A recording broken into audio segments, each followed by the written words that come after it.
Main Street Media, Utah. This is Talk with John K here on KMMU. I am your host, John, of Talk with John. Tuesdays, typically from 4 to 6 p.m. Sorry, I've got a nose itch, and once you get started, you just never get an end until the podcast is completely over. So, bottom line, look forward to being with you for the remainder of the next 2 hours, roughly. Um, it looks like I'm going to be having a guest join me, Phil Lyman. He may not, it may be a few minutes before he's able, maybe more than a few minutes before he's able to join me. He told me he'd try to join me somewhere around 5. He might be joining me a little bit sooner, but let's get into it. So, first things first, like I said, this is Talk with John, and you can reach me on my Twitter handle. That is Talk with John 1, Talk with JON 1. That's a good way to interact with me. Also, feel free to reach out to us here on Main Street Media. Look forward to interacting with you. Look forward to speaking with you today. Now, there are a few stories that I probably am going to go over and talk about and share with you all. Look forward to speaking with you today and being with you here today. So let me first, though, before we get going any further, let me get my show off to a proper start by giving out the show prayer and the show mantra. Now, folks, I'm a hypocrite. I don't really live up to this in my personal life, but I attempt to when it comes to my show, and I attempt to I'm far from it, achieving it in my life. How about that? I hope my show is a gift back to my forefathers, the founding fathers, and may be an acceptable token to our Father above. That is the prayer of my heart when it comes to my show or coming to doing this podcast with you. Phil Lyman said he'll jump on in about 5 minutes. Then, show mantra. Where there is liberty, there is the Spirit of Christ. Where the Spirit of Christ is, there will be liberty. And the greater the Spirit of Christ, the greater liberty will be. All right, folks, I look forward to being with you for the remainder, like I said, of the next 2 hours. We may go a little bit longer. It kind of depends on Phil Lyman and what he has going on. But there's a couple stories. It's been a couple of weeks. Kamala Harris is now the Democrat frontrunner, as it were. They haven't had the convention, but and they didn't have a primary per se. But they've announced that she will be running. So let's go over a couple stories that I have found interesting, at least a few of them. MSNBC focus group with black voters on Kamala Harris didn't go as planned. Now, I can play this, and I think the audio goes across. So we'll see what happens, but I will also comment on this. How many of you know a black man? Okay, so let me set this up first. This is a black man with a gray beard, a distinguished looking gentleman. His name is Charles Coleman Jr. He's the legal analyst. He's a legal analyst, on MSNBC. And this is his question to a group of like 4 black men, all sitting in a cafe. Okay, why does this not want to play? In fact, we heard it just a moment ago.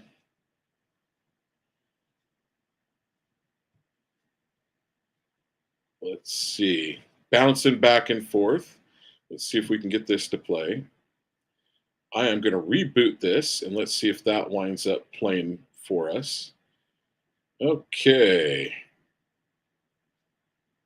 But there's 4 black guys that Charles is interviewing. Let's see if we can get this. How many of you know a black man who has expressed to you that they're committed to voting for Donald Trump? Now, how many of you know a black man that says he's opposed, or that he's looking to voting for Donald Trump? All 4 of them raised their hand. For the brothers who have told you that or said that to you, has the emergence of Kamala Harris changed that for those guys? They all said no. Some of them shaking their head, and it's like, nope, not me. I'm still voting for Donald Trump. Yeah, that didn't quite go the way they expected on MSNBC. Uh, even, the bottom line is there's a lot of people that don't want to vote for Kamala Harris. Biden's radical plan to reform the Supreme Court, which has Kamala's full-throated endorsement, indicates a party totally enthralled to the far left extremists. Now, folks, you can say whatever you want about the right wing, quote unquote, about the Republicans. The bottom line is, it's just mainstream America. I'm going to tell you, folks, and to my Democrat friends, bottom line is, uh, Republicans. It's called we're mainstream. Everybody agrees pretty much with us, and just you Democrats, crazy Democrats, and the Democrat mainstream media are pretty much the only ones that don't see that. On Monday, Biden-Harris regime rolled out perhaps its most extreme policy yet when it comes to the Supreme Court. And I will get into that in another article. But the bottom line, this article says uh, good old Kamala is totally in lockstep with that and looking forward to continuing on old man Joe's Biden's continuing to support it. The two main things is they want to establish what this will do, what this new proposal will do. That is it will bring into play. Now let me get to the article where it breaks it down. But there are basically 3 points. One, it will have a constitutional amendment to do away with what Joe Biden has said is the president has presidential immunity. That is the first point. I don't think that's going to happen. First, I'm calling for a constitutional amendment on the "no one is above the law" amendment. It would make clear that there is no immunity for crimes a former president committed while in office. I share our founders' belief that the president's power is limited and not absolute. We are a nation of laws, not of kings and dictators. Really? Well, I hope they implement that, because then that means we can go after Barack Obama, and we'll be going after you. Well, actually, we won't, because I think you, frankly, would be dead by the time you get in office, or before the chance we'd have to take you to court. Second, we have had term limits for presidents for nearly 75 years. We should have the same for Supreme Court justices. The United States is the only major constitutional democracy that gives lifetime seats to its highest court. Term limits would help ensure the court's membership changes with some regularity. That would make the timing for the court nominations more predictable and less arbitrary. It would reduce the chance that any single president radically alters the makeup of the court for generations to come. I support a system in which the president would appoint a new justice every 2 years to spend 18 years in active service on the Supreme Court. Now, what's the reason why the founders decided that that was a bad idea? Lifetime appointment. Well, if you're like you are with say, the thing with the court is people are there for years, and they're there their entire lives. It's supposed to be the weakest of the three branches. That's another reason for it. Another reason for a lifetime appointment, though, is, hey, what happens when I get out in a couple of years? Maybe I should need to change over a couple of decisions so someone will hire me and I can make more money. That's the reason for that. Three, the third point was, I'm calling for a binding code of conduct for the Supreme Court. This is common sense. The court's current voluntary ethics code is weak and self-enforced. Well, the bottom line is the separation of powers. It would take a constitutional amendment to change. Fortunately, I don't think that's going to happen. And so, bottom line, I just don't think that's going to come to pass. All right. So, looks like my guest has joined me. I'll let my guest, when he pops up in the window, give me a thumbs up. Ready to go. Looks like he's getting settled in. All right, ready to go. Phil Lyman, thank you so much for joining me here today. I've been reaching out, going, Phil, can I get you on? Been a busy man. Bottom line is, Phil, number one thing is thank you so much for running for office. Uh, Yeah. I really appreciate that you ran. You got my vote. I know that you got a number of our listeners' votes, and I'm going to even say great job in running that campaign, because I read a KSL article that said about a month before the campaign, uh, about a month before the last day of the primaries, you were somewhere in the neighborhood of 63 to 68% of the vote was going towards Spencer Cox. You wound up with somewhere in the neighborhood of about 55%, shall we say. Um, I do have serious questions on this. I mean, where's the transparency? We're going to get into a lot of these subjects, but the bottom line is, even let's just say you didn't actually win, which I'm not convinced of, but thank you so much for doing it. You did. You had a great run. You did a lot better than most people thought you were going to do. And frankly, I think if we had just had a little bit more time, there had been a little bit more money. That you were obviously outspent big time.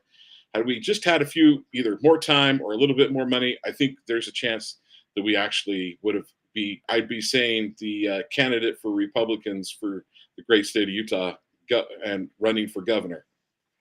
Didn't exactly go exactly how I wanted. Now, there's a number of things that have happened that were happening before, happening after, and that's what I want to get you on. So I want to know, just in a big nutshell, what is the next steps for Phil Lyman? What happened? You know, there was in the news that you were a sore loser by KSL. And I'm going to say to KSL, you just didn't get your guy in. You gave all that free money. I mean, all that money that the Democrat mainstream media that represents our Democrat governor, Spencer Cox. And those are my words. Those are not yours. Let's be clear, audience. Spencer Cox, and not only that, well, there's some family money that they like doing advertising that helps and stuff like that. So bottom line is, I want to say thank you for running. I think you did really well. And where do we go from here? Well, thanks, John. And yeah, we ran a really good race. I was asked in the debate with Spencer Cox if I would challenge the election if I lost, and I said I'll challenge the election either way. I'll challenge the transparency, and it needs to be verifiable. We have an election system in Utah that is impossible to get any verification, and it's much worse now than it was 4 years ago.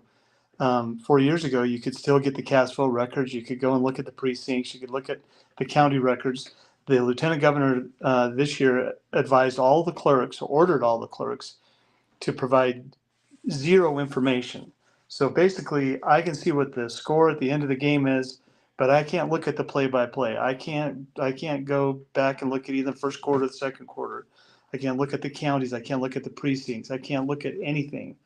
And it's gotten to the point that anything that I ask for becomes a policy that no one can have that information.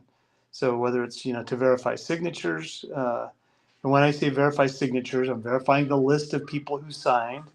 They like to make a big issue of that. It's like, oh, you said yourself that people can't have the signature. Well, the digital copy of a person's signature we protected, but we didn't protect the list of signatures, the list of signatories. And I don't believe that Spencer got his signatures. I don't believe he's legitimately on the ballot, and I don't believe he won the election.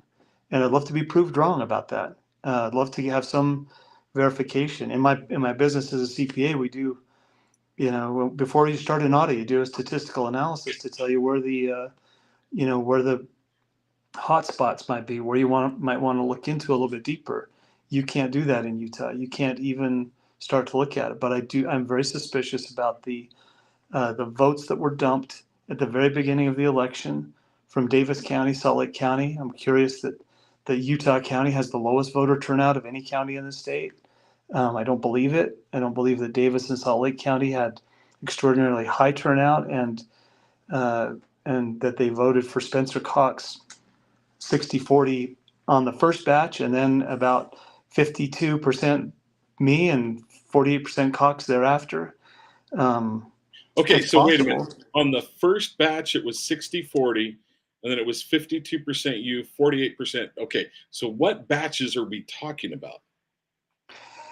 The timing. So the initial dump of ballots or of votes cast, I guess, are those that the county had and counted on election day. May not have included the walk-ins that day. May not have included the mail-in ballots that came the next few days. So the initial drop at 8 o'clock, Davis and Salt Lake County dropped their ballot counts that showed Spencer Cox with a little over $40,000 or 40,000 vote advantage, and it was about 60% Cox, 40% me. And they called the election, and Spencer Cox gave a victory speech and condemned me for not giving a concession speech at 23 minutes into the election. Yeah, that was in. Okay, 23. I didn't realize it was 23 minutes, but I realized it was in before the polling had been closed for an hour. I was like, this is Yeah, bupkis. it's crazy. It's crazy. And it's crazy to condemn me for not, and it felt contrived. It felt like, okay, the choreographed thing here is we're going to drop these votes. You're going to declare victory. Phil Lyman's going to concede, and then we can move on, and nobody will ever be the wiser that we dumped 40,000 or 60,000 votes at the front end. And can I prove that? No. Why can I not prove it? Because I can't even look. I can't even look at the precincts that were voted. I did it in 2020 and found precincts in Salt Lake that had a 300% turnout. And when that happens, that means that there are ballots that were cast that don't have a voter attached to them. How did they get in there? I don't know. How do you get a 300% turnout? Yeah. How do you get? Yeah. I could maybe accept like a 102%, 105%, maybe a 120%. Let's say that there's a big growth, but like in these existing areas that all the homes are, all the things are filled in, there is no way that 300%. Well, this is comparing registered voters to people that actually voted. So in the Republican primary, you've got your registered voters registered as Republicans for that precinct, and they're supposed to be registered before the election. So that number should be pretty solid, and especially what we've done the last few years in the legislature, that should be very solid. So if you get 250 people in a precinct and 600 people vote, that tells you that there was a stack of ballots that was run through the machine illegally. Once those ballots are in there, you can't tell the good ones from the bad ones. You can't do that. And it used to be that you'd go in on precinct by precinct and you could pull that data and run the analysis. They stopped doing that after I ran the analysis in 2020. It was like, oh no more are we going to give people that data. But what we've done is we've created a system where cheating could happen without being detected. I guess it's the detection risk that we, as we call it in the CPA world, that somebody could do something fraudulent and it would not be detected. And that's what we've got in the election system. You could do massive fraud and there's no possible way to detect it because no one can ever, according to the lieutenant governor, no one can ever look at any data. You can't even run a statistical analysis. And for example, so I asked for the cast vote records, and we did a that's just Let's timing. define for my audience. I know Yeah. there's some people out there that doesn't know what the cast vote records are. So will you please share with us what the cast vote? Yeah. So if say you're in Davis County, and every vote that gets run through the machine gives a cast vote record. Every ballot that gets run through the machine, and on that cast vote record, it'll say what precinct that voter was from.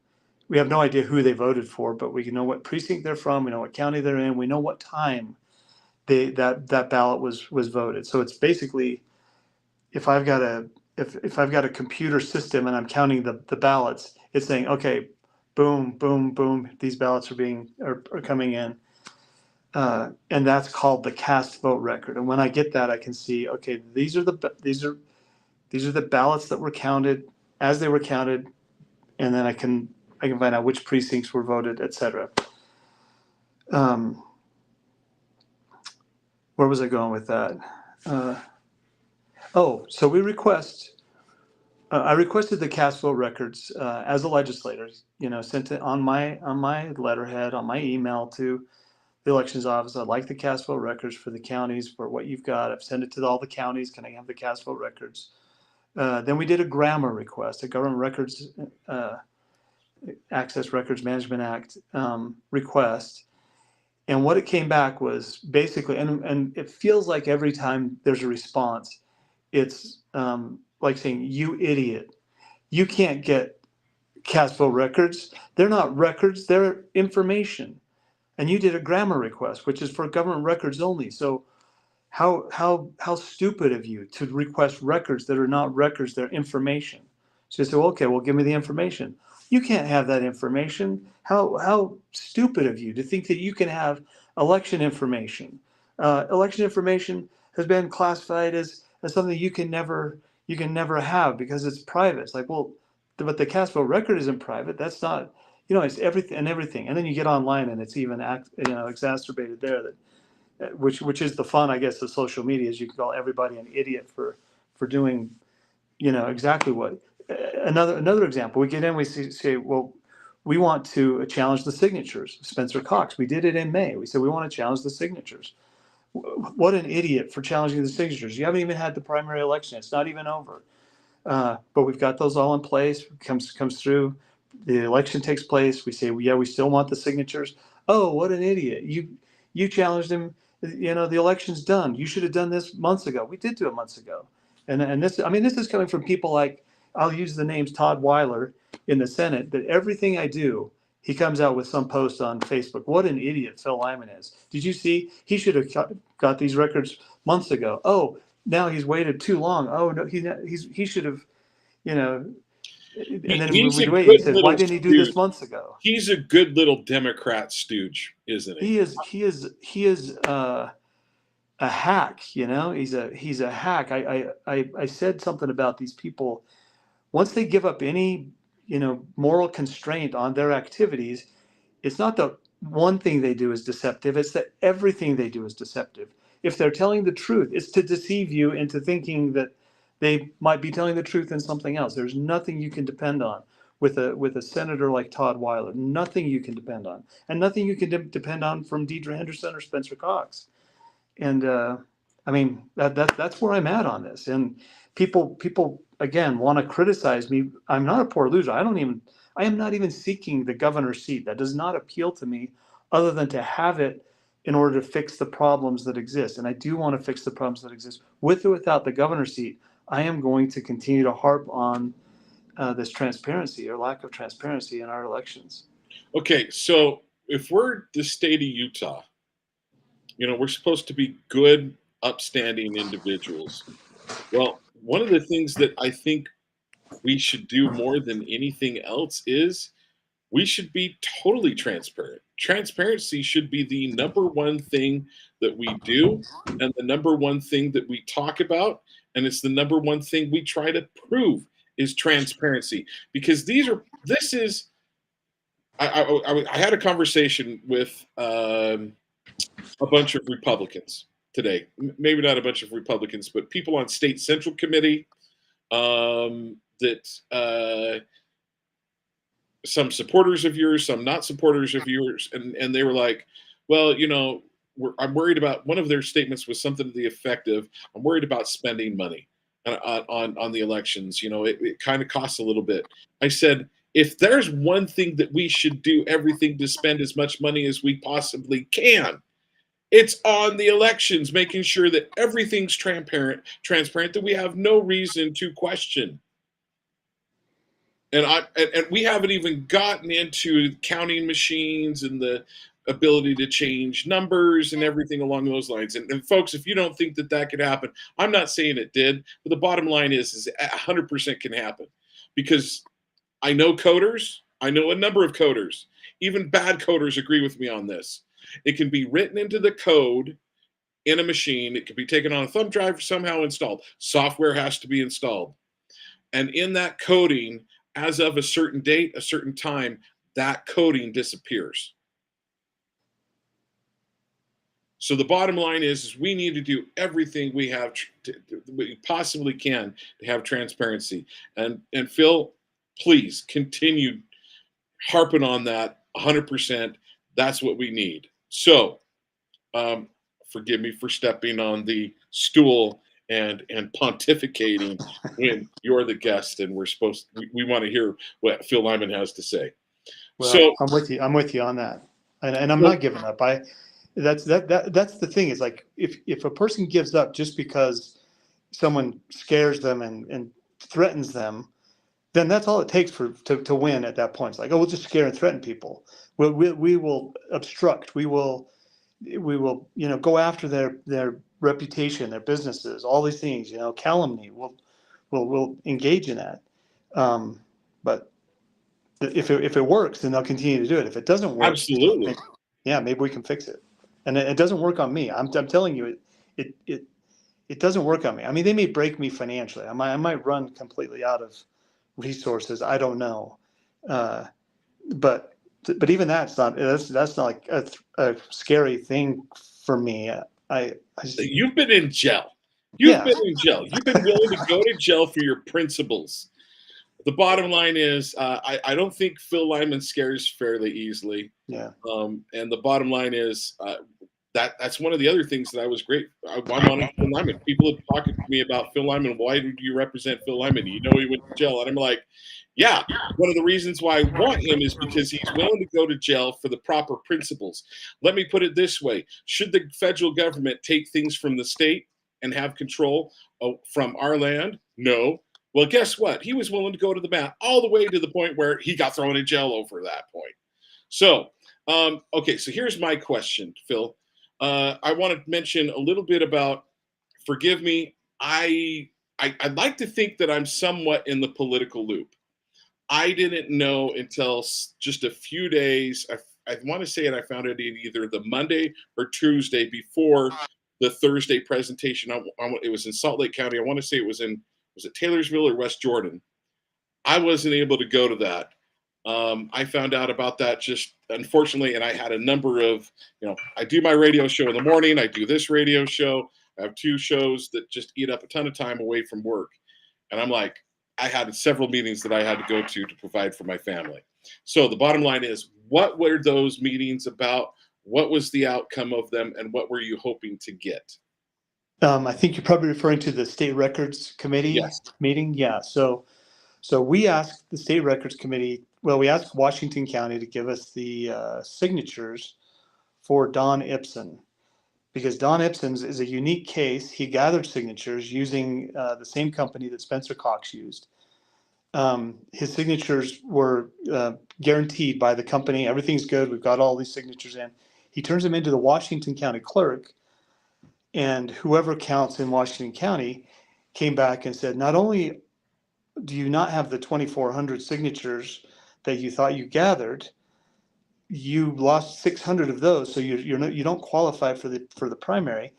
And they filed a criminal case against somebody, whether it's a gatherer or against the company, I don't know, but there's a criminal case going on Don Ibsen's signatures, and 600 were disqualified after they thought that they were all approved, that those 600 were good. Well, we would like to know, since Spencer Cox used the same company, likely in the same area with the same person gathering the signatures, and they've said that there are many of those that they believe were forged signatures, which is a felony. I'd like to know, did those signatures show up on Spencer Cox's form? The difference being that Spencer Cox's signature packets were counted by somebody else. So you've got basically 2 people doing the same work. I'd like to compare those and say, did they come up with the same result? Did Spencer Cox get the same level of scrutiny that Don Ipson got on his, and that is a legitimate process to go through as an accountant to say, well, let's verify what we can, compare what we can. Anyway, sorry, I'm rambling here. So No, that was the request from Washington County. They said, no, you can't have the list of signatures. You can't have these packets. It's under criminal investigation. So we go to the State Records Committee, and they sided with Washington County and said, no, you can't have that because it's under criminal investigation. Well, the ironic thing is they filed the criminal investigation, supposedly. There's still not a number on it. I don't know if there's a criminal investigation, but they announced that they were doing a criminal investigation after we requested the signatures the first time. And there is a law that's gone through the Supreme Court that says you cannot file criminal charges in order to protect information. It doesn't work. Well, apparently it works in Utah. It works with the State Records Committee. So they denied it, which means we have to take that now to district court. And that's where we'll head with that. Well, the same day that we were, I guess, getting promoted up to district court on Washington County, we were in district court on Spencer Cox's signatures to say, can we go through the packets? In the past, it's been the case that the candidates have full access to the signature packets, because I've got a real interest to know if I'm running against Spencer Cox and he qualifies purely by virtue of getting signatures. I can go and I can take a look at that. And the law says, yeah, I can come and examine it. I can't take copies of the signatures, but they'll give me a list of all of the signers. And if there's some that are withheld for legitimate purposes, then I can go and look at those names on the packet themselves. And anyway, I can verify virtually 100% of the signatures that are on there. Well, of course, the judge said, no, you can't do this. A judge appointed by Spencer Cox, this is where you're just up against the establishment, which is expected. I had prepared a speech before that district or before the hearing, and I said I didn't prepare two speeches. I only prepared one speech, and it was why this is a corrupt system that will disallow us from getting the signatures, and of course that's exactly what happened. So now we're on to the appeals court for Spencer signatures, trying to get the Washington County signatures included in that appeals, so we don't have to go through the costs, because we're paying attorneys when we do this. We are paying out the nose for attorneys, and so we'd rather take both of those, go to the Supreme Court, Utah Supreme Court. Not that I have any more faith in them than I do the other court judges, but that would be the conclusion. It'd be like, okay, we did everything that we could by the book, followed the rules that you laid out for us, as unfair as they are and as biased as they are. We followed every rule, and still couldn't get satisfaction. I think it stands as a witness against him. I think it stands as a public display to everybody else, so that when you say, we couldn't get satisfaction, and you get a Todd Weiler coming out saying, oh, you didn't even go to the Supreme Court. What losers. We want to dispel all of that. So that's where we're at. That was the two issues: the State Records Committee and the District Court. Okay, so let's hit Spencer Cox and his vote gather signatures. Okay, so once again, in that same group, this came up. There's somewhere in the neighborhood, the information that's out there floating around in the public domain is they're looking at like 14 to 15 individuals on the signatures, questioning whether they legally gathered those signatures. Okay, so one of the things that I do want to talk to you about in voting and gathering signatures, it's like, how much money do you have? And when you incentivize someone to go out and gather signatures by a dollar amount, they're going to find ways to get around the system to get as many as they possibly can. If they can get 5 an hour, if they get 1 an hour, they get X number of dollars. But if they can make 5, they can get 10. The money they can get from that can be very significant. And if you've got people that are, and the same group, the same company was used by multiple different, by Spencer Cox, You said Dan Gibson, and I also want to say Brad Wilson gathered signatures for him as well. That one I could be wrong on, but you've got them getting. So it makes sense that it's very likely that it's being done by this, as you said, the same people. And if there's fraudulent votes, can't we look into that? And who stopped? So who is saying no, you can't do it? Why? And what was the judge's reason for saying no, you can't look at this? He said that voters have a right to privacy, and that by giving the list of signers, it's giving us access to records that voters have registered as private or withheld. Well, this isn't a vote. This isn't their ballot. This is a petition that they signed to put a candidate on the ballot. And the list of signatures are not voter information. They're signers. It's like, did they feel like, oh, I want my signature kept private, even though they signed it on a page with 15 other signatures that was on its way to 500 other homes in their neighborhood. Apparently they, and here again, citizens have rights to certain things that they can look at. Candidates have certain rights to other things, much Well, more.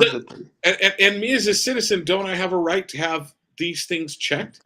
If there's questions, yeah. I mean, so I'm going to say there's 3 levels that you have the right to be requesting these records, and I think you may have said this, but I want to clarify again for the audience. First of all, you're a citizen of the state of Utah. You should have the right to be able to question these things and have it proven to you. 2, you happen to be at the moment, you happen to be a state legislature. You should be able to request those records and be able to see them and get them. And then number 3, you happen to be a candidate for office. That's 3 levels right there on why you should be able to have access to those records, and people representing you should be able to look at it. So I say it's fraudulent on the face that they don't want to do that. So if I were gathering signatures and I filled out the front page and got maybe the front page of wet signatures, and then I went back 2 years ago or 4 years ago, got copies of the signatures that I had submitted in the past from the same company, another company, it doesn't matter. So I turn in a bunch of signatures that were photocopies of something from 4 years ago. And all the clerk is allowed to do is verify the signatures with the machine. They run them through and say, oh yeah, signature matches, signature matches, signature matches. Or am I allowed to say, is it an actual wet signature? Is this a copied signature? Nope, you're not allowed to look at that. You just have to do what we say you can do. And they turn back in their thing and say, oh yeah, you got 28,006 signatures. So you passed and we verified it. Well, did you look at the signature packet? No. Do you have the signature packets? No. Who has those? Well, the lieutenant governor has those. Well, whose race are we talking about? The lieutenant governor's race. Can we look at those? No. So what you have is potentially a scenario where a person could cheat on a massive, massive scale, and no one can look at that. And the judge sided with the lieutenant governor on that, which and I'm not saying, oh, the lieutenant governor's a cheater. I'm saying somebody should be able to verify this. Somebody has got to be able to verify this. And the fact that and if I was the lieutenant governor and someone said I'm questioning things, the lieutenant governor, with any integrity, a lieutenant governor would come out and say, "Let me prove." I have more than 5 citizens that are questioning the election results. Okay, let me prove that what I have come up with is true. And it's more than 5. It's probably more than 5,000. It's probably more than 50,000 that have questions on these election results. Whoa, as soon as you get to 5,000 citizens, that's a number. 50,000, that's a very significant number. Deidre Henderson, if you're a woman who is not a coward, which you are, I'm calling you a coward, Deidre Henderson. If you're not a coward, then bring forth the information. That's Talk with John's information, who used to be one of your constituents in your Senate district, who happens to live in your Senate district. I'm calling you a coward. Sorry. So let's take this a step further. What if the very people who had promoted SB 54 which opened up a whole industry of signature gathering, were the same people that were the big lobbyists for the legislature pushing their issues through, which were the same lobbyists that manage election hive and manage these people's campaigns, and they get them on the ballot. They run them. They manage their campaign. They get their signatures for them. And what if you found out that those same people were the principal officers of the signature gathering company? Would you not say that's a conflict of interest? But that's what we have. That's what we have in Utah. So then you go and you say, all right, well, this company has listed as the contact officers the very people who are running the largest lobby firm in Utah, who run the largest campaign management firm in Utah.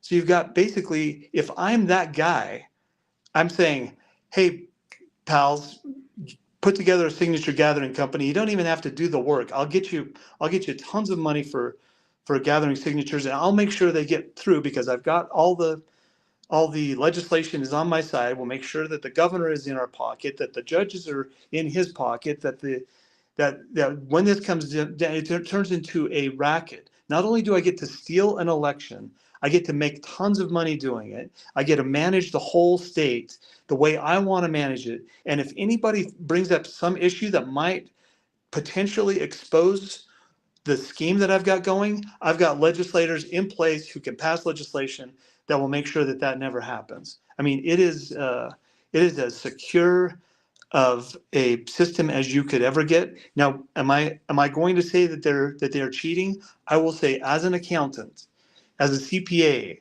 if I saw these, I would call those badges of fraud. And you get enough badges of fraud, and you say this is fraudulent.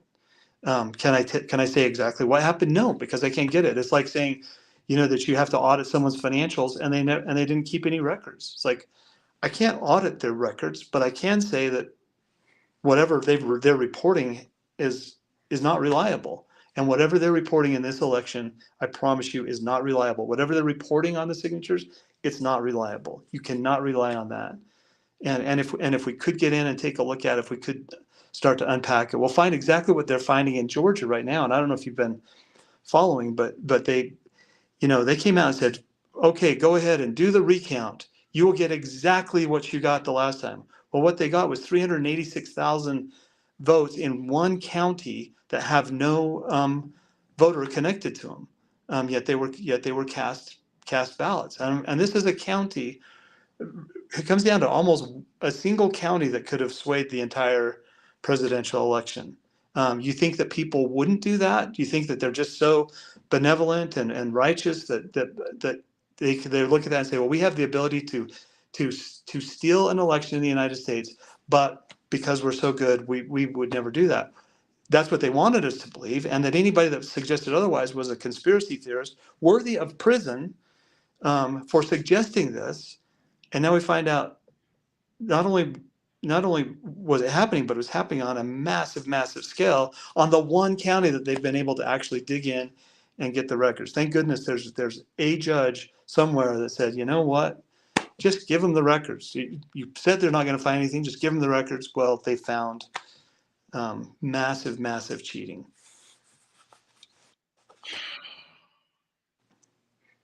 Boy, I wish it was Governor Phil Lyman that I was talking to right now. So, all right. So I got a couple questions. What percentage of do we know when these batches of votes are coming in? Do we know what percentage of people voted same day in person versus voted and mailed in? Yeah, we've got those statistics. As reliable or unreliable as they are, we have it broken down by what was mailed in ballots, what was same day voting, and what was mail in ballots. Do you know what those votes percentage wise were cast for you versus Spencer Cox? Yeah. I've got a spreadsheet here, but I don't have. Uh-oh. Phil Lyman's frozen on me, and he's itching his nose.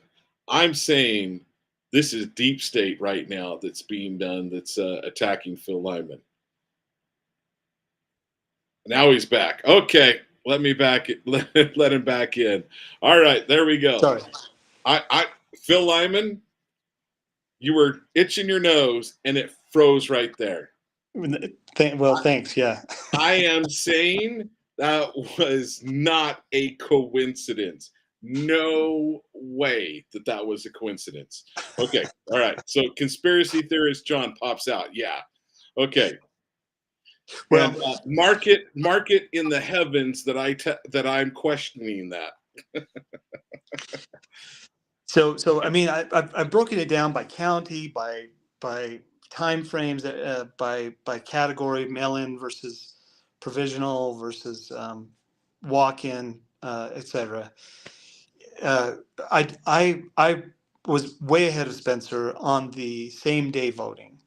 I was way ahead of Spencer on the mail-in ballots that were counted after the initial drop. So the way I would interpret that is if a person got their ballot in, sorry, I'm itching my nose again. Okay. If a person got their ballot at the beginning of June, filled it out and mailed it in, then that's going to be, that will have gone through the postal service. It's sitting in the clerk's office. They're ready to go on those things. They don't start counting them before, but they do start to unpack them, and I think they start verifying signatures. They've got the big stack of ballots, and those are the ballots that drop initially. And those are the ballots where Spencer Cox was way ahead of me in these, key counties, the big counties. But he wasn't ahead of me in those counties thereafter. His lead continued to shrink. And you would think if you're 60-40 on the beginning, you'd be 60-40 all the way through. And he announced that in his victory speech. Said yeah, the percentages they'll hold through the rest of the election. There's that's what it's going to be. Well, sorry, Spencer, you were wrong. They didn't hold. You lost a tremendous amount of ground. When it came down, it was 46-54, which in an election that's a 4-point spread, not an 8-point spread. Right. Because whatever I pick up, he loses, assuming that all the ballots are cast and there's not still stuff coming in. And yeah, and again, Utah County, some anomalies there. They did a statistical analysis in Utah County and said, can't really tell you what's going on, but something's going on. It's something irregular is happening with the ballots in Utah County. I'd like to find out. I'd like to look at it. I'd like to, and it would be so simple to do on a statistical thing. It's like the lieutenant governor's office could do it. They could take that, run a statistical analysis, and see timing wise. Yeah. I have no faith and trust that the lieutenant governor's office is going to do this. Deidre Henderson. So that's another thing when it comes to Deidre Henderson. She is yet to prove that she wants to be transparent on anything that comes to elections. In fact, she's willing to spend over $300,000 on a billboard campaign that happens to be for those wonderful donors of theirs. That's where the money is going. It's going to donors of theirs. Over 300,000 is spent by her office to say we have the most secure elections ever. I think that was back in the 2020 election. So 508,000 is the number that I got back when I did the grammar request on that. 508,000. Yeah. Okay, so my numbers were low. Yeah. So over 300 is right, but yeah, it was a lot. There's a lot to spend, and that was right after the hearing that we had in October 2021. And then we find out, okay, so this is the hearing that they had, a committee hearing, and we thought we were coming to talk about our issues, election integrity, myself and Steve Christiansen, and we presented our data, presented the stuff that we found, the money that was coming in from the Zuckerberg organization and from the Annenberg Fund and the Democracy Now! Fund and CTCL and Eric and Sear and all these things. And it was a good presentation. And we thought that the committee was there to hear us. Well, we found out later that committee hearing had been commandeered by the lieutenant governor. Again, we did the grammar request. They're having these emails back and forth between the chair of the committee and the lieutenant governor saying, okay, we will make sure that they get a small amount of time, that they don't get a platform, that we spend most of our time talking about how awesome the elections were and how good the clerks are. And Deidre's choreographing this with the committee chair. And needless to say, I've got really hard feelings. 2 years later, finding out what happened, has got pretty hard feelings against that committee chair. It's like, this is a colleague of mine who pretends to be a friend of mine. Well, I find out she's not a friend of mine at all. She's the opposite. She's a false friend. I'd much rather have an enemy than a false friend. And Yeah, be a friend as opposed to someone giving me a hug while sticking a knife in my back. exactly. So you see this whole thing play out, and the more you learn about this, the more you say, this is just corrupt from top to bottom. Like I say, they're not dishonest in one thing; they're dishonest in everything. And we're being deceived on every front of this election. And so the propaganda campaign that followed hard on the heels of that committee hearing just confirms, is like, if you're going to have a committee hearing and people actually believe what you told them, that you're the gold standard of elections, Utah is the best, and everybody looks to Utah, then why do you need to spend $500,000 of our money, taxpayer money, to propagandize that message? How many do you know roughly off the top of your head how many teachers we have in the state of Utah? I don't. I wonder. I wonder if we've got somewhere in the neighborhood of 50,000 teachers. I would. When you asked that, I would have guessed around 40,000, but I So could let's be say way it's off. I should 50,000 know teachers. that. I just haven't. I think I'm in a decent ballpark. It's not like I'm 3 times higher, definitely not 3 times lower. That means a $10 gift card to Cafe Rio for every single teacher instead. You care about your teachers, why not give them a $10 gift card, Deidre? Yeah, way to spend that money. But I mean, when we're talking about state money, it's lost all connection to Well, reality. well, It blows. for Deidre, there's not a better way to spend it because she gets free money, she gets free advertising, she gets reduced advertising from Reagan Signs, who those happen to show up on. Well, there is a PR firm, and I can't remember the name of the PR firm that manages the state's PR. They are huge donors to the campaigns of people that support that. I mean, honestly, if you want to look at the state finance, it's a revolving door. And, You and, give and here's the thing, and here's along those lines, Phil, this is an important key to mention. So you happen to know of a media group that's down there in central Utah. They hardly ever see those dollars. Those dollars are mainly spent just along the Wasatch Front corridor from Utah County up into basically up into Weber County.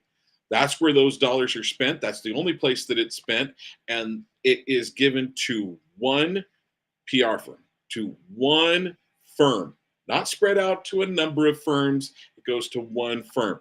Do you think that firm's going to put a bunch of money back in other people's coffers and is going to do everything they can to keep that same individual voting all the time? I guarantee you. Oh, and let's not forget, a ton of money then goes to KUTV Channel 2, goes to Channel 4, goes to KSL, goes to Fox 13. Do you think they're going to bite the hands that feed them? I guarantee you they don't. I know for a fact that they don't. That's right. I know some of the salespeople. I know they don't. So let me put it that way. Money drives, ads drive, and that is big money during campaign season. Media groups make a lot of money. So the bottom line is, yes, I know that's going on. I've had conversations with individuals in that, and they've told me how great their books looked. In fact, yeah. So I'm gonna leave it at that. So what is the number, kind of the 3 top things that you wish your fellow Utahns knew?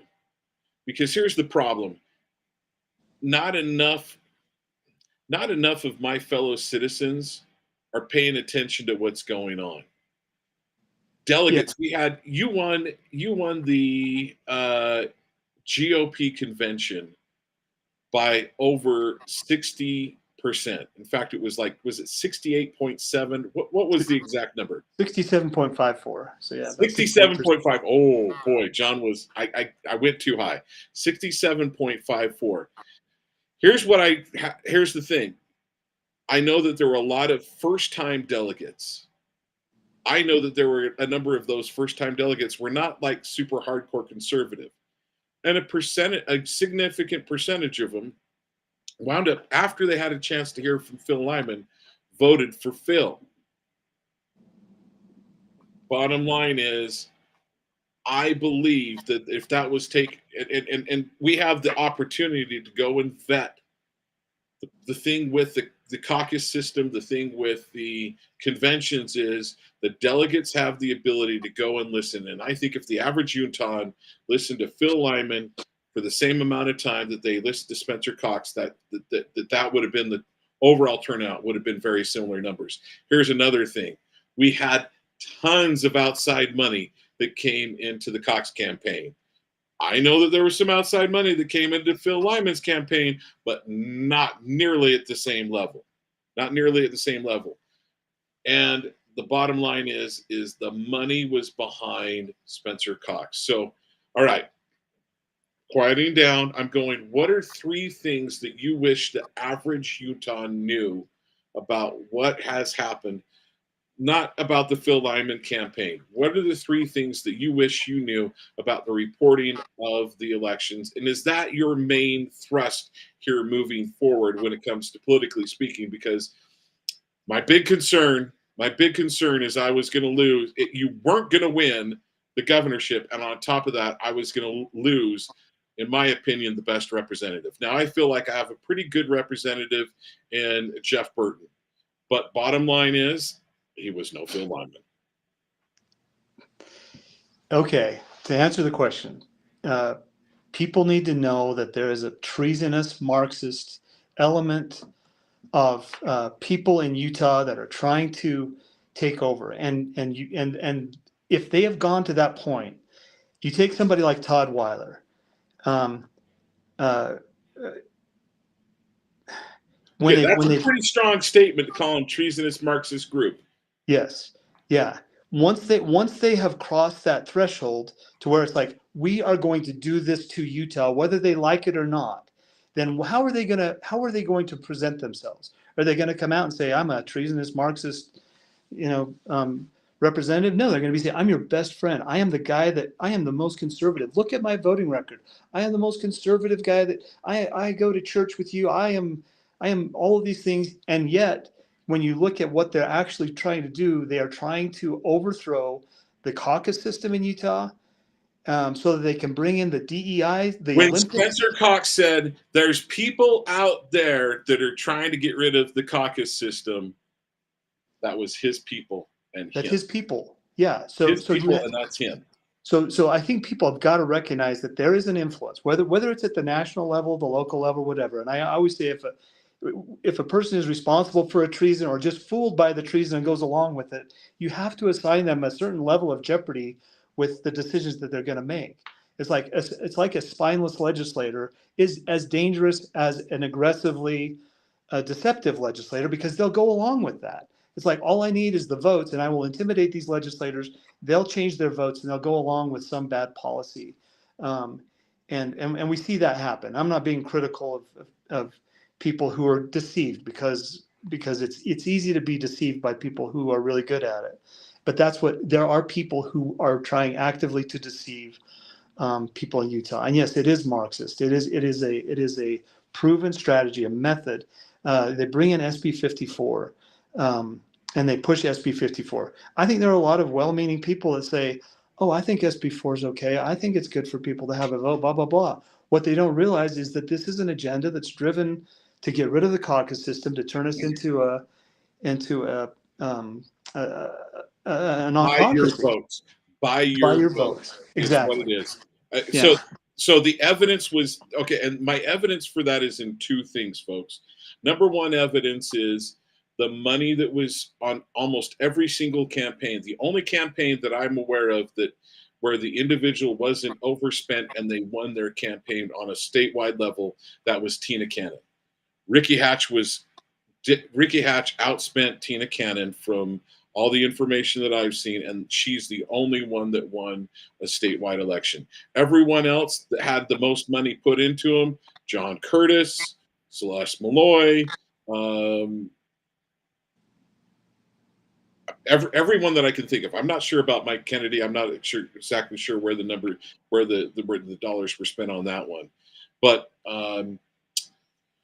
the AG, the one for AG, your campaign was outspent big time by Spencer Cox. The bottom line is it's all about buying the candidate or buying your office. Can you spend more money? So, treasonous Marxist groups, one. What's the other? Those people want your water. They want to control water in the West, and we saw that manifest in this last, really over the last 4 years, but really this last legislative session. So much of the water policy was centralized, not just at the legislative level, but in the hands of the governor, with committees that are appointed by the governor. And almost every one of those bills, there was 7 or 8 of them that came through, and they had the approval of what they call the UEOC, and that's the Unified Economic Opportunity Commission. It's a commission created by the governor for the governor, and they draft legislation. And when those bills would come up, I would tell my fellow legislators, are we not legislators? Are we not offended by the executive branch drafting legislation? Is that not our job? Should we not defend that jealously? But instead it was like, well, the governor's already bought into this, the speaker's bought into it, the president of the Senate's bought into it. We'd be foolish to go against this. And so those things just slide right through. Things that are not in the best interest of the state and the best interest of the people slide right through, and it's a part of the same system. It's like, and if someone were to wise up to what's going on and say, hey, they are trying to become, kings, or at least king makers, by controlling the most valuable resource in the state of Utah, which is our water. We should elect somebody different. Well, they've got that covered too. It's like, you can try to elect somebody different. Those are the people who are doing the bidding of the autocracy in Utah, the big developers, the big money. And you look at this, and you've got a group of people, a small group of people who have billions and billions of dollars invested in Utah and invested in this system. You think they're going to let somebody like Phil Lyman come in and mess with that? Not if they can help it. They've got it all figured out. Not if they can spend their way out of it. Definitely no. Yeah. So I think the water is a huge thing. The third thing, and I guess I'm probably, this is all on the same theme. There's probably some other things, but the COVID response was a fleecing of the people of Utah, and a power grab like we have never seen before.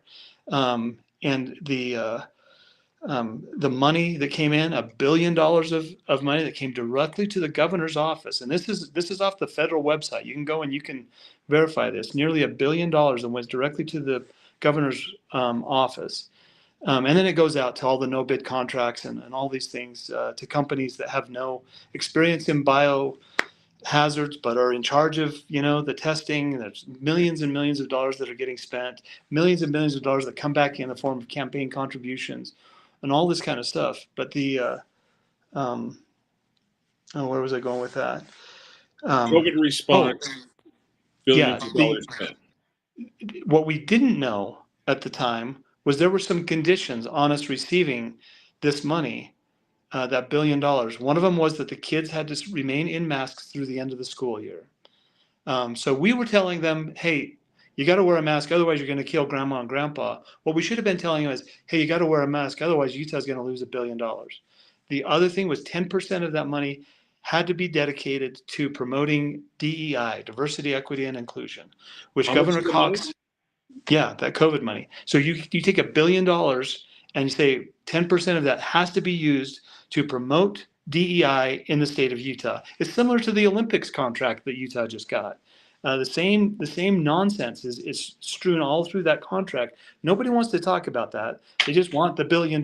So we get the $1 billion, and $100 million of that is earmarked to promote DEI in Utah. And then you wonder why we have these huge programs at the University of Utah promoting diversity, equity, and inclusion. It's because we sold our collective souls. And Mike McKell told me it would be fiscally irresponsible of him not to accept the money from the federal government when I asked my state senator, please don't take this money. We shut down a $300 billion, $250 billion economy in order for the government to get a couple of $1 billion. Yeah, $2 billion is a lot of money. To you and I, that's a lot of money. To the government, what it created was massive surpluses, and surpluses in the hands of the government is not a good thing. They start to find creative ways to spend that, like building stadiums for their friends, like renovating downtown for their contractor friends and their developer friends. Like spending, is it tens of thousands of dollars to put a nice fence up around their own personal property when they live at the governor's mansion? Yeah. The money becomes detached from reality. It's like, well, we've got, that first year, I can't remember which year it was. I think it was 2021 when we came in. 2022 when we came in, there's a $3.2 billion surplus.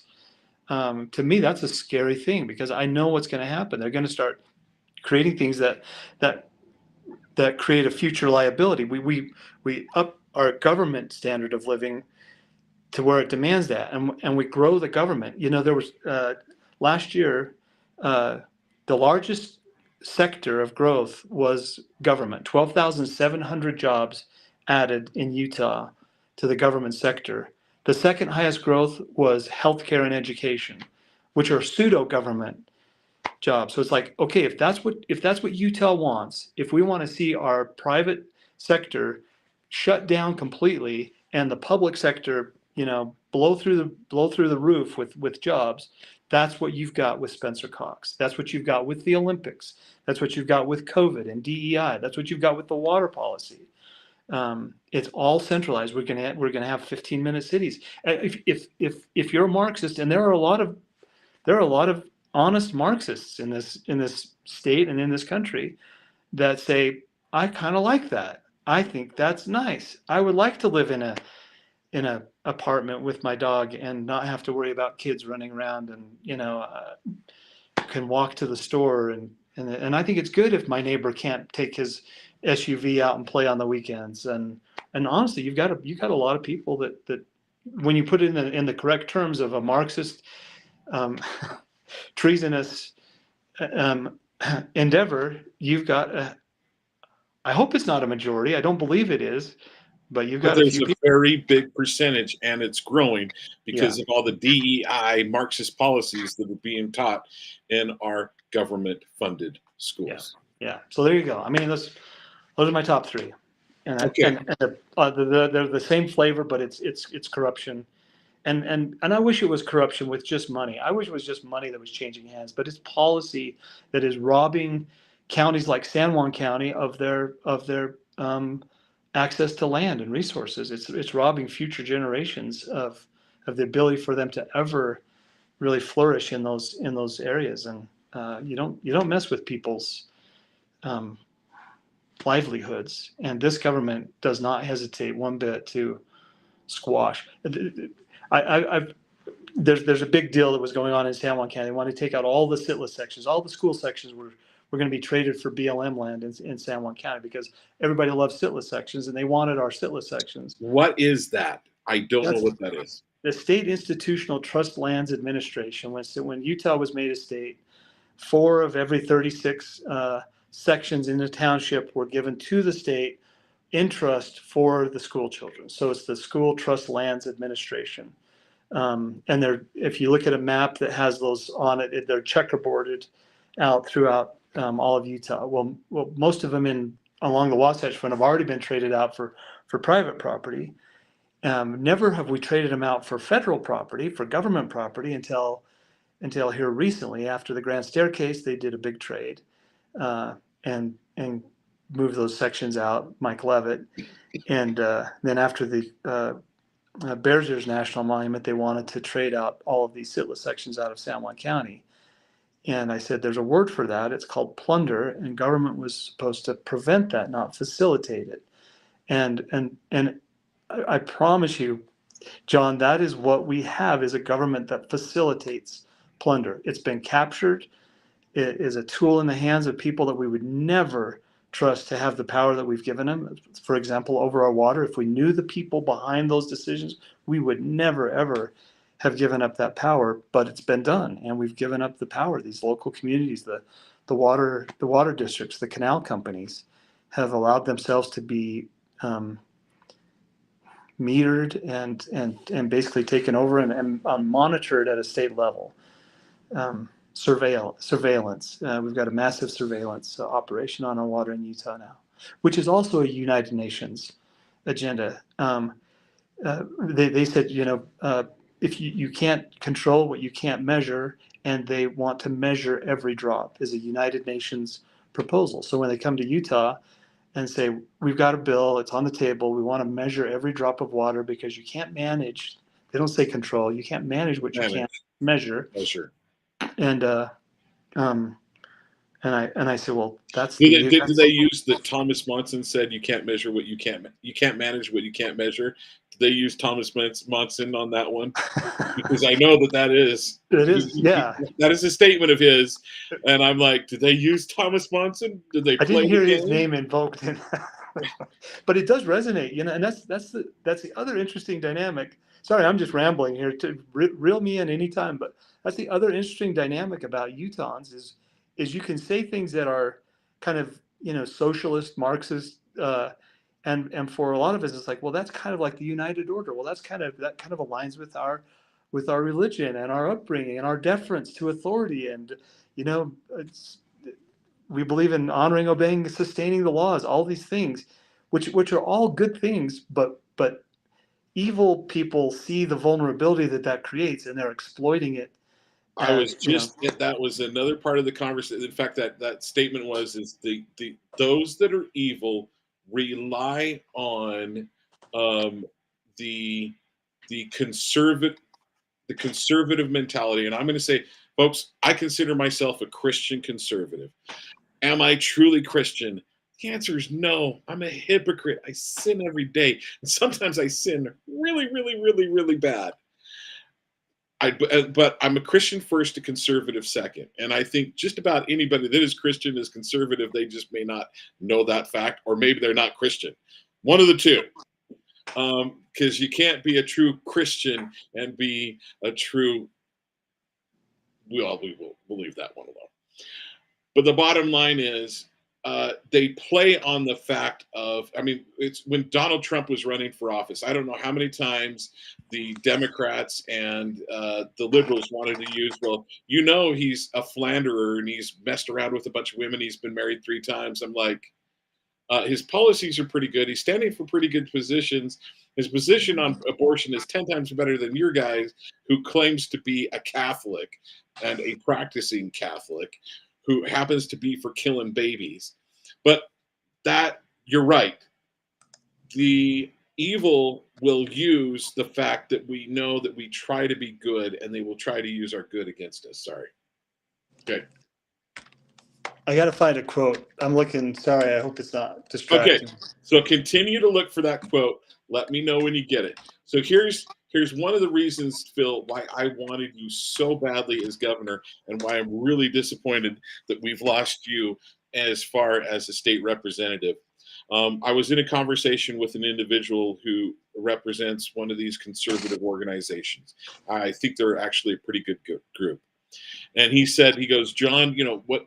I said, let me tell you the 2 things that I want and I need in my representatives, whatever position it may be, governor, but especially within legislatures. The number one thing they need to do is vote yes or no.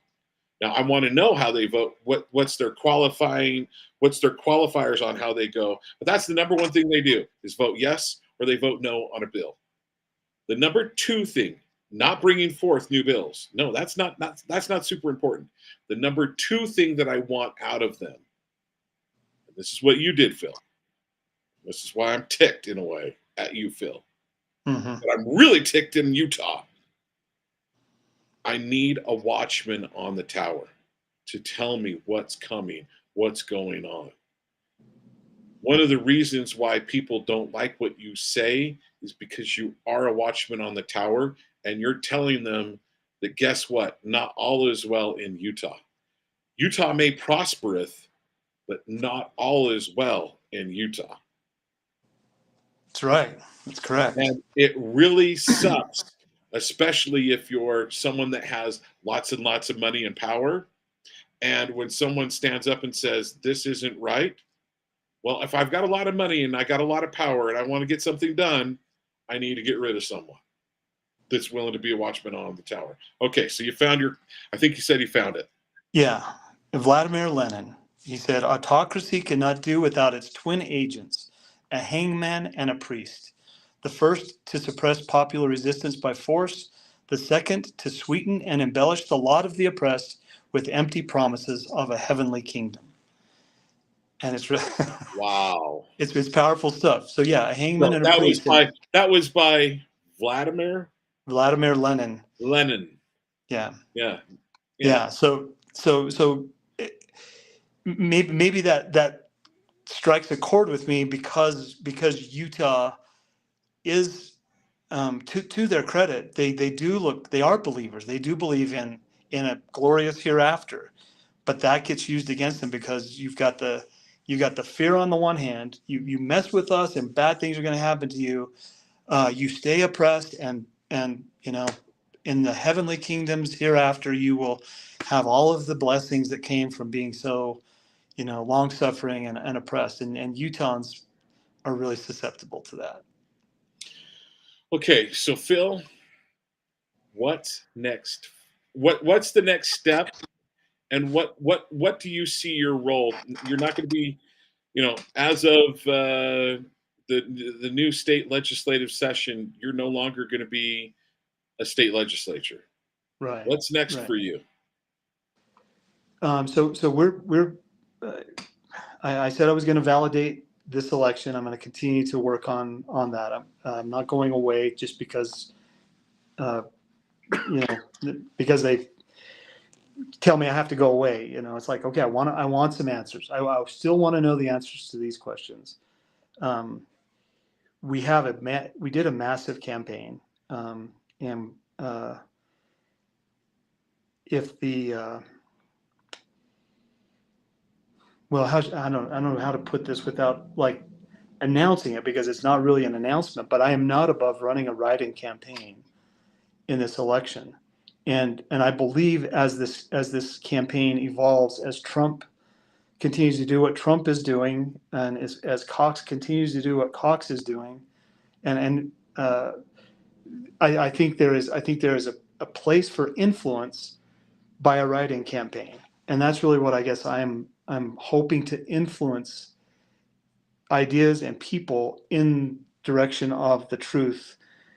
And I think I can do that as a write-in candidate. And it is a high stakes game. I'm not trying to throw the election to the Democrat, but in my mind, we kind of have two Democrats running. One just has an R by his name, and I don't know that I would have that kind of power anyway. But it gives me, I guess, a place to stay in. I get hundreds of messages a day saying, please don't quit, don't give up. I'm writing you in no matter what. And again, my aspiration is not to be the governor. My aspiration is to fix these issues. And if that gives me a better platform to continue fixing the issues, then I will do it. Can I say something that's hard, Phil? Yeah. It may be hard for you to hear. My concern is I had actually a couple of people say there's just someone just put on someone in the chat just said, I will write you on my ballot. Please do. Please do. My concern is that you're such a good man that you don't really want the governor's seat. That may have been one of the downfalls of the campaign, is you don't want the governor's seat like Spencer Cox wants the governor's seat. That you didn't want it that bad. And And I was having a conversation with someone who knows marketing very well. Actually, I had this conversation with a couple guys that know marketing really well, and they're like, I just don't know that Phil wants it that bad. And I said, Spencer Cox wants it bad, and Spencer Cox isn't the only one. Spencer Cox and his entire family, including Mike McKell, his brother-in-law, wants power. And that was the concern, is that you don't want it. So if I could somehow go into Phil Lyman's brain, and I'd love to turn that, but the problem is then maybe you become like the rest of them. And we had this conversation of, but isn't that the person that we should want more than anybody else? The person that we have to draft, the person that we have to beg to run. And Phil, the audience doesn't know. Phil, how many people asked you to run for office before I did? You were an early on person. I don't remember the number, but a lot of people ask me to run. I just don't know the timing of it. And I said, Phil, if not you, who? Who? And I wish there was another person out there that would that we could trust as much, that is proven as much as you had.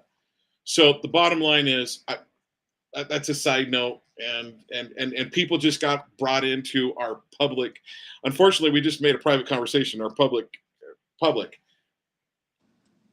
It is one of the things that I love about you, is no, you don't want that position that much.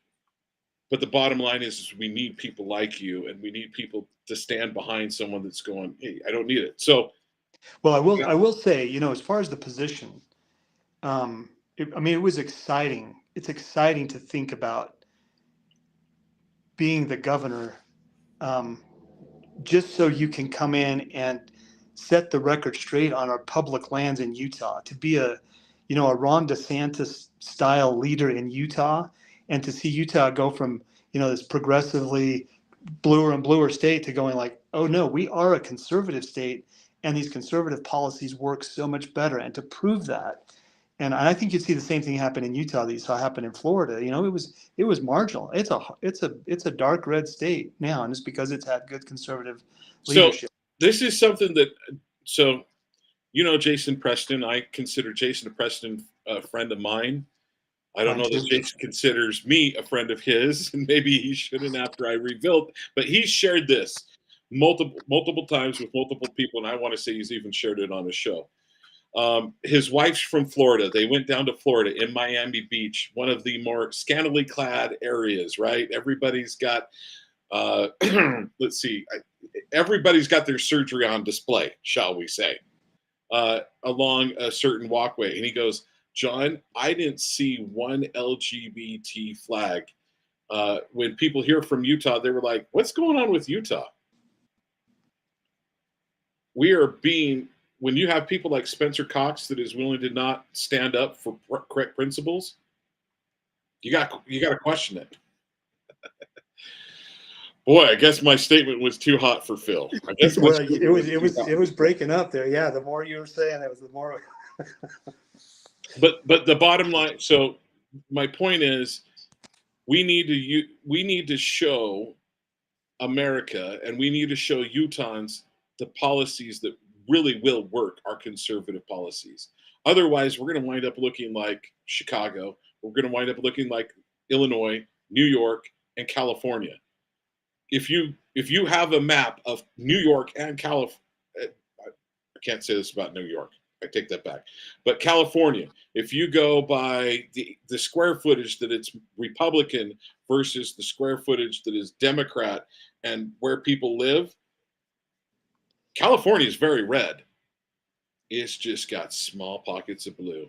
And that's what I'm afraid that we're having happening here in Utah, because our mainstream media, that is Democrat mainstream media, is doing a great job of convincing people of communist, Marxist, tyrannical principles. There's a time is coming when the West is, like Idaho, Utah, Nevada, is going to say it's not right that we continue on as like a second class state with all this federal land.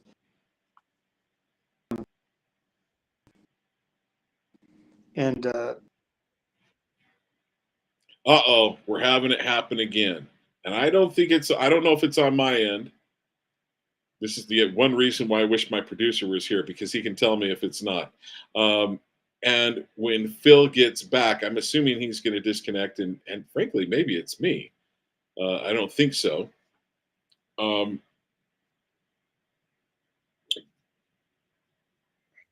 all right, we got Phil back.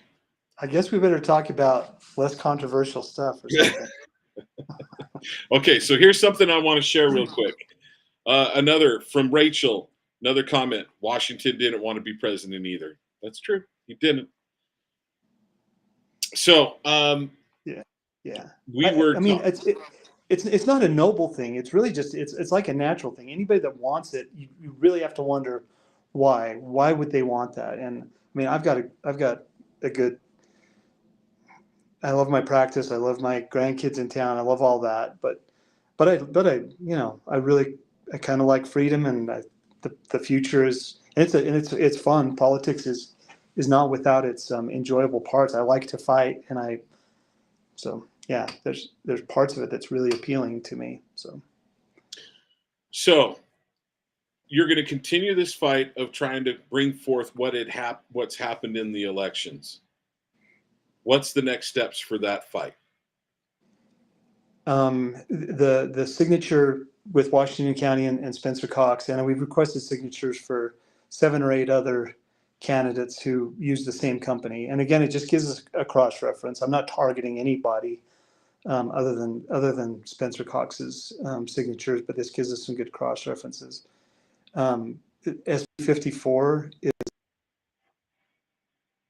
we have standing, which is unusual. Are we losing Phil again? All right, so it looks like Phil. Now, I can tell that I was looking down at my computer. Do we have Phil back yet? Well, I can see that it seems to be that he's freezing up and I'm not. Okay. All right, we got Phil back. He's there. Okay. Are we here? Can you hear me?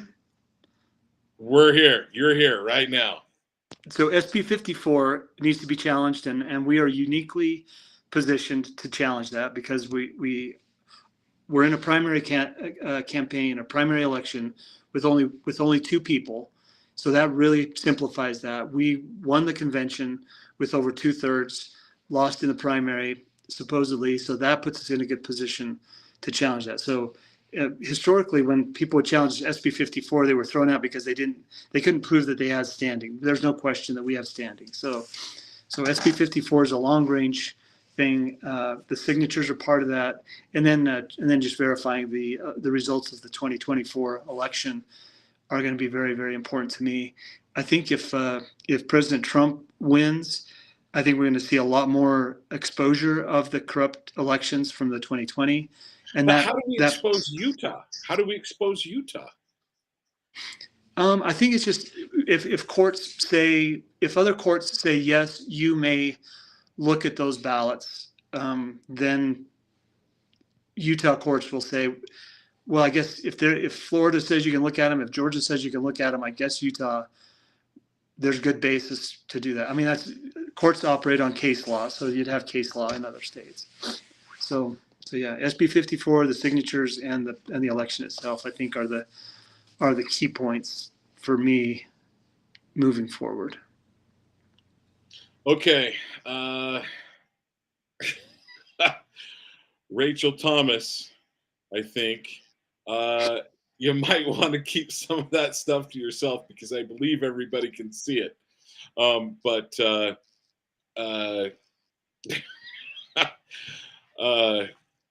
I'm not seeing it, so. Okay, good. Well, so all you need to do is you need to click on the button that says chat and it pops up.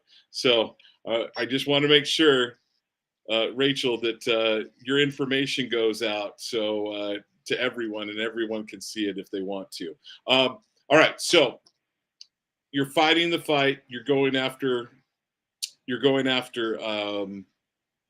continuing this on. You want to bring forth evidence on what the elections look like. You're hoping President Trump gets in because then hopefully he shines the light on in the darkness, saying, "Hey, there's elections issues."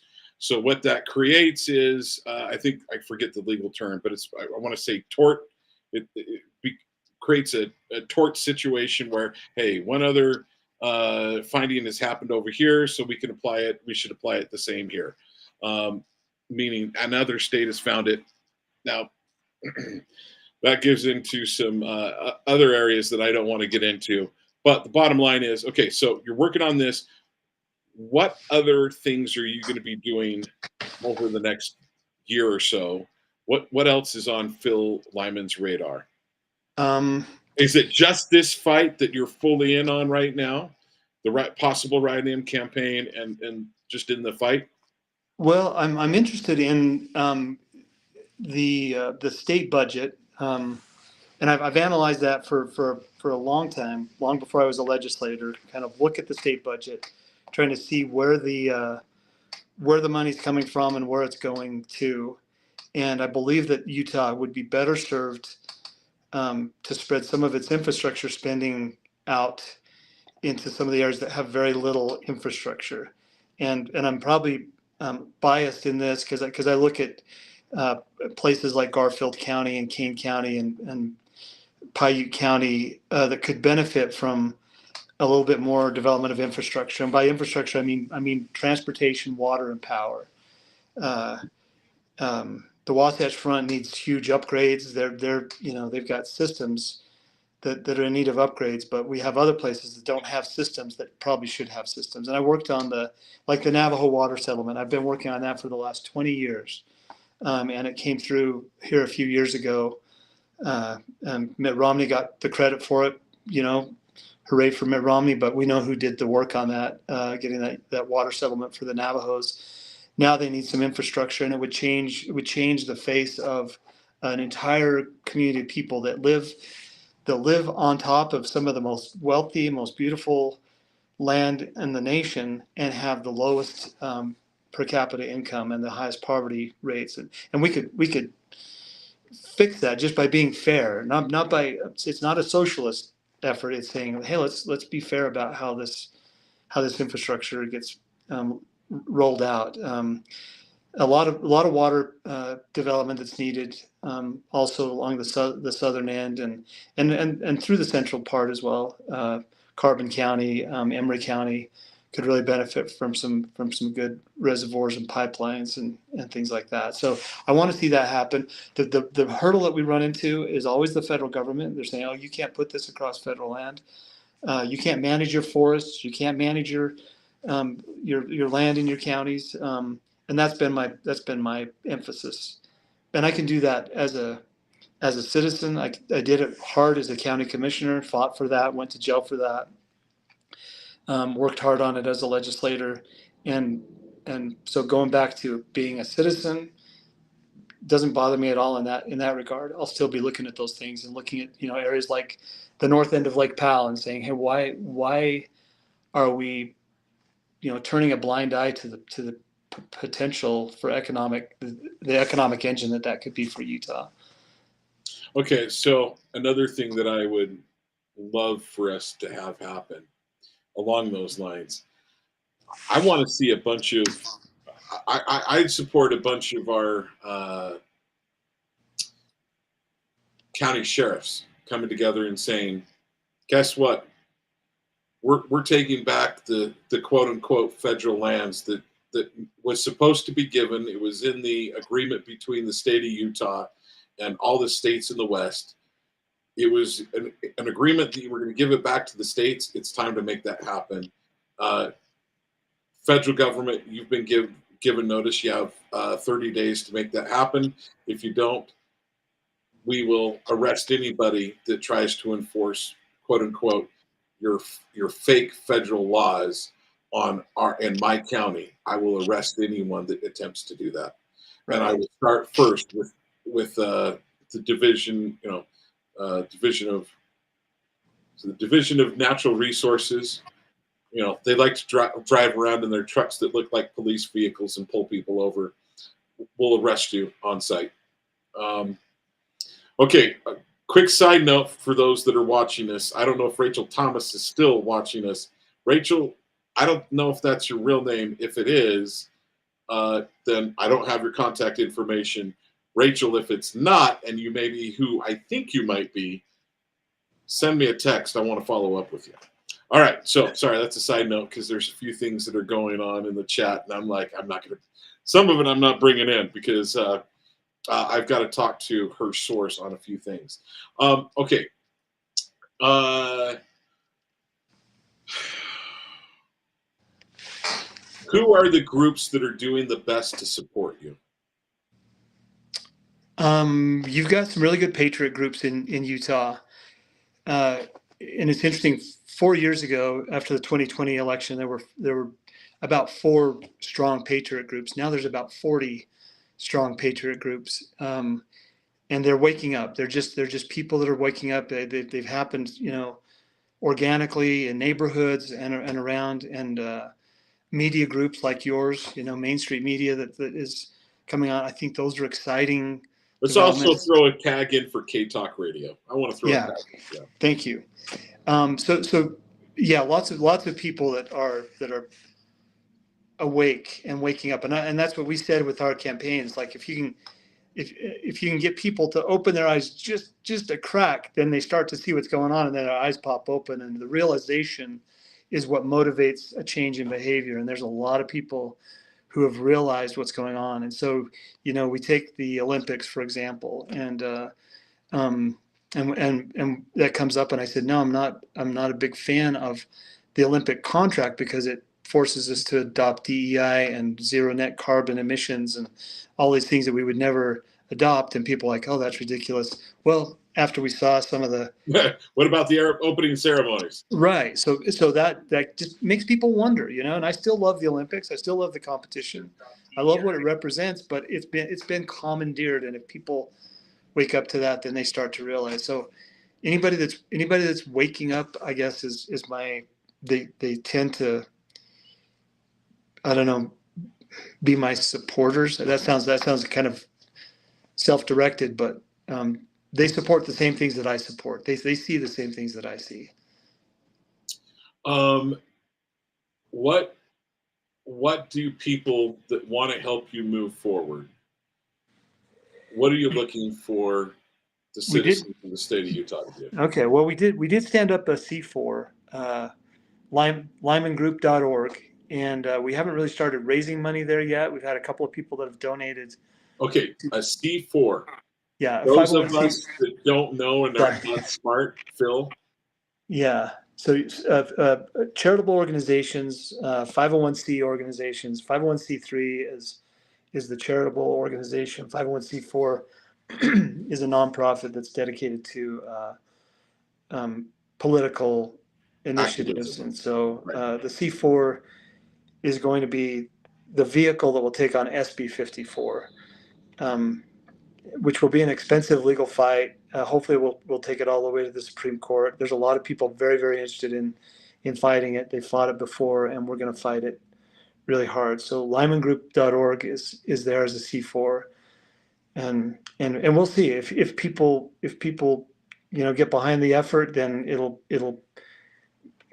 see its mission through, which is to basically support the caucus system and do away with the SB 54. That's exciting. We'll be working on that, and I think that's got a future. I'm still very involved in what I call the North Lake Powell Accord. Haven't done a lot on it the last couple of years because I've been so busy with other things, but that's just looking at what is the asset that is Northern Lake Powell between Bullfrog and Halls Crossing, and I like studying the economics of that. I like studying the water levels and those things, and I'll continue on that. So, and I don't know. I love the idea. Honestly, I really love the idea of just getting back into business and just doing business things, and in a very private lifestyle with my grandkids and in Blanding. My kids are getting older. I've got a bunch of grandkids. My 2 oldest boys are both doctors and orthopedic surgeon and a doctor that moved back a couple of years ago to Blanding. So I'd be very content if I get to spend more time with them. That's not a bad thing at all. And my wife. She's a good woman. She's a good woman. She's a super good person. Yeah. And when you hang up, say, you may not remember Talk with John, but Talk with John remembers you. And thank you. And would you tell your family, really, would you tell your family from the state of Utah that we are truly grateful that they allowed their husband, father, they shared their husband, their father, and their grandpa with us, and we truly appreciate them and their sacrifice. I will pass that on. I don't know what it's like to be in your shoes exactly, but it takes time and it takes dedication to fight for liberty, and it's not easy. And there's a lot of barbs that have come against you that you don't deserve, and that can be hard to hear. So, I think thank you for that. I think we have someone, Harry Smith, that's asking, can we get rid of the electoral? And if you're saying, can we get rid of the electoral college? The answer is no, we should not get rid of the electoral college. That would be crazy town, Harry. Bad idea. That is absolutely one of the best things that still remain in the United States. Now, maybe there's some minutia that you might mean in that I'm not inferring from it, but to get rid of the electoral college, bad idea. Rachel Thomas, if you know me, send me a text. Like I said, all right. So we're at 5:52. I said I'd have you on until 6 o'clock. Okay. And once we get done, I'm going to stop the stream, and then you and I are going to talk offline real quickly for a minute, if that's okay. Sure. I'm going to give you the floor for the next couple of minutes. What do you want to share with the audience? There's those that are watching now, and heaven knows there'll probably be one or two more people that wind up watching this later. What do you want them to hear? Because you got a lot of supporters out there. There's a lot of people that believe in you. Well, I tend to pontificate, and I don't want to do that. I want to talk really just like unequivocally about some things, and I guess freedom is really important, and to think that it's a theoretical concept or a construct is wrong. It's who we are. We are free by nature. We're born free. I was not born with a saddle on my back, and you weren't born with spurs and as I think that's a Thomas Paine quote or something. But there are people who don't respect that. There are people who feel somehow entitled to control other people, and they view us as the masses. They don't respect our personhood. And those are the same people who don't respect parenthood, and they don't understand statehood, and they get it wrong. And if I could, raise my kids with with a value, it would be, that raise my grandkids, raise your kids to know that in America they are free. They can make mistakes. They can do their best. They can get involved. They can push people out of it. They can say what they want to say. As controversial as it is, that's a beautiful thing about America and about Utah, and I do think that there's an effort to re-educate Americans that freedom was somehow a privilege that they enjoy because government gave it to them or something, and we really need to flip that script and put government back in its lane. Back in its proper course, which is a servant of the people, because that's what it has to be. And the federal government is, they've got a lane, they've got an important lane. We want a strong federal government. We want a good national defense, but we don't want them down here telling us, in Utah, telling us that we can't extract minerals from the ground and turn it into gasoline and drive our cars with it. Was it you? Okay, I can't remember if it was you or if it was another representative that told us about up in Idaho, they want to start up a nuclear reactor. They've got a new way of doing the nuclear reactor that it's going to cost like less than $1 million. It was, but I've had other people tell me about it too. So it's like less than $1 million. It cost these micro reactors. Micro reactors. Okay. And on top of that, so the spent fuel, once it's done, guess what the cool thing about it, folks, is it's going to be used in medical devices. So that's that's what comes from it. On top of that, our power goes way, becomes very inexpensive. So to build this, it's less than $1 million to build one of these, the initial reactors. So once you get it up and started, Jordan Peterson's also talked about this too. But once but to get the first one done, obviously that's the most expensive one. Then you figure out better ways to do it, and the cost becomes small. So it's big circles, then becomes littler circles because the costs go down, right? But it's like $20 million to get all the permitting done. Crazy town. So I love the idea of it's time for us to just tell the federal government, hey, if it's happening in our state, you have no say in it. In fact, we don't even care if we're going to do some stuff with our friends in Idaho and it's just going across the border. What's you going to do to us? Nothing. We're going to kick you out. We're going to get the state troopers involved, and we're going to get the county sheriffs involved, and we're going to arrest y'all. So it's the thorium reactor, and there was a testing facility that the Utah group needed to build that had no radioactive component to it. $12,000 was the cost of the materials to build the facility to do the testing. 20 years and $80 million in permitting to get it through with the Idaho National Labs. And that's when we said, well, we can be a sanctuary state. Utah can be a sanctuary state for nuclear energy development. We can develop that here without paying all of those regulatory costs, and we won't sell the energy interstate wide. And that was in my Yellow Cake caucus, which I'm very, very proud of in the legislature. We had that discussion and started working on it. Well, lo and behold, we found that Texas had already had that concept. They were already creating a sanctuary for nuclear energy development in Texas. And it doesn't mean that Utah can't follow suit and jump right in and learn from them. But hooray for Texas. They're leading the way. We'll get the information from them and we'll make it even cheaper and better. Yeah. Bingo. Yeah. It's a win.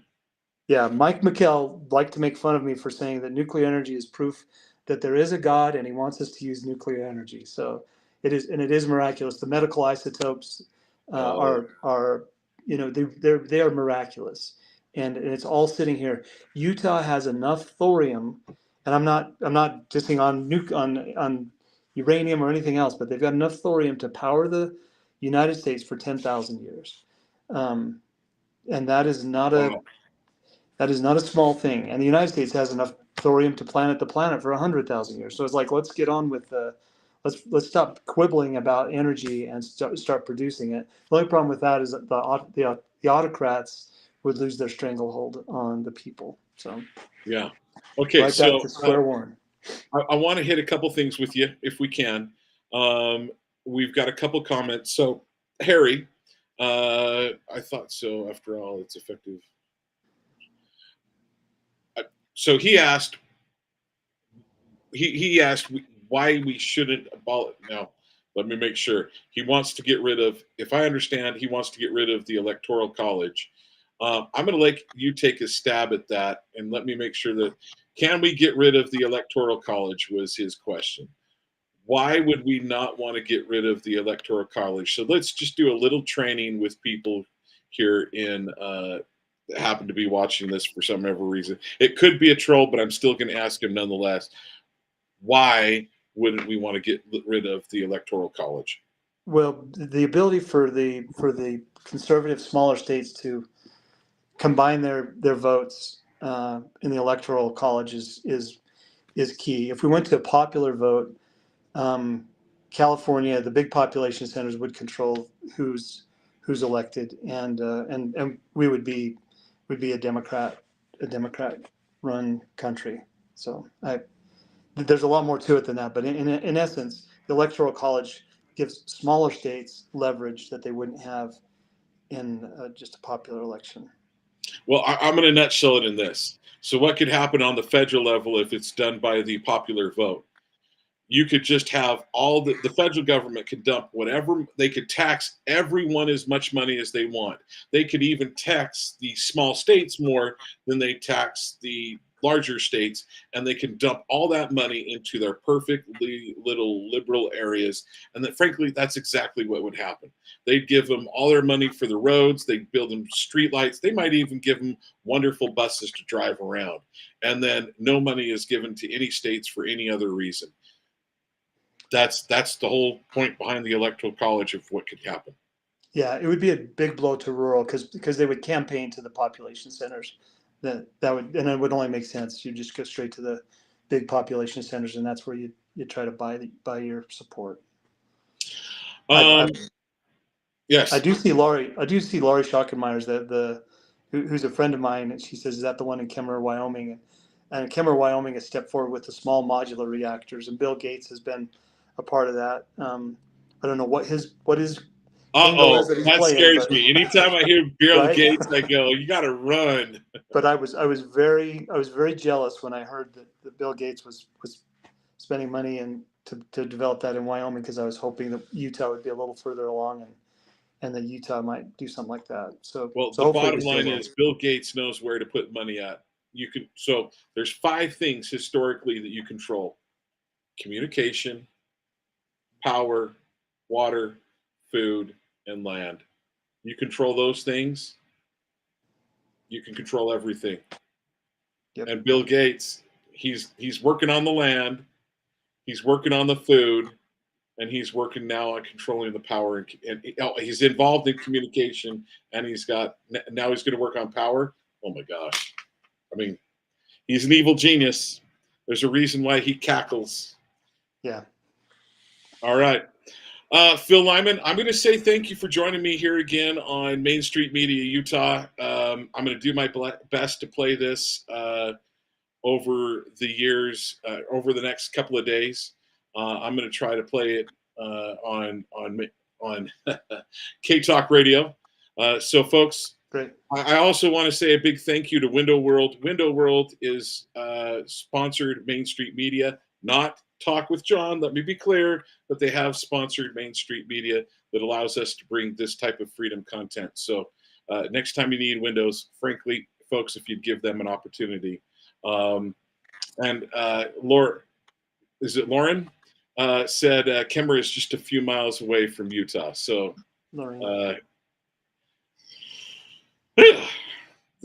anything I can do to keep, I want to pass a law in the state of Utah that Bill Gates is not allowed to come to Utah, but that's just I'm with you on that. I've seen too many things from that guy. Now the bottom line is I do believe that's illegal, so constitutionally speaking, so I don't think we can actually do it. But yeah, I just want to make it uncomfortable for him when he's here, legally and ethically. All right, folks, this has been Talk with John here on Main Street Media Utah, KMMU. As many of you probably know, many of you probably know that you can see us on Rumble. We've got a Rumble channel, we got a YouTube channel, and we're also broadcasting live on X as well. So thank you, Phil Lyman, for joining us. Let's hope that we get you back into public service because we need you there. God bless you, brother. Appreciate you being on the show today. Yeah, God bless you.